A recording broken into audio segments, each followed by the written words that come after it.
The city of Fort Myers discovered there were deed restrictions at the site where it was building the Luminary Hotel downtown.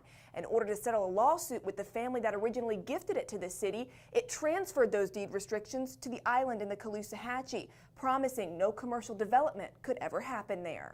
It's a bold plan, turning a barren island into a place for families to have a ball of fun, complete with picnic tables, trails with signage, and security cameras. The city of Fort Myers pledged $500,000 to create this island into Legacy Island Park. So I wanted to come out in person and see how that could happen and how far that money could go.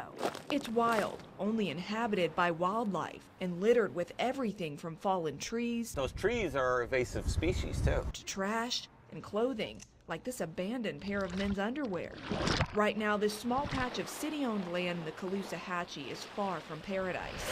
It has a long way to go before it can become a public park. Getting heavy machinery there is typically a barge access type situation. Contractors who clear land isolated by water say the task requires federal and state permits. They would have to separately seek approvals from both agencies, and then once those are granted, the city could then do their own building permitting. Then there's the job of removing vegetation to clear trails. I think a tree study will probably be done to see, how many need to come off. Access to the island is another issue to overcome. We're going to try to go in on the where the sandbar is, on the northwest side. The city has only said so far it plans to have dockage for small watercraft like kayaks. Anything bigger would likely require a bigger dock. As we're going in, water is slowly starting to get shallower and shallower. To get from there towards that side of the river, on low tide, you've got some issues. But with issues come endless possibilities.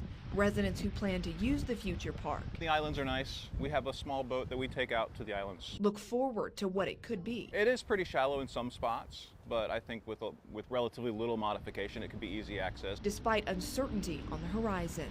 In Fort Myers, Delia, NBC2.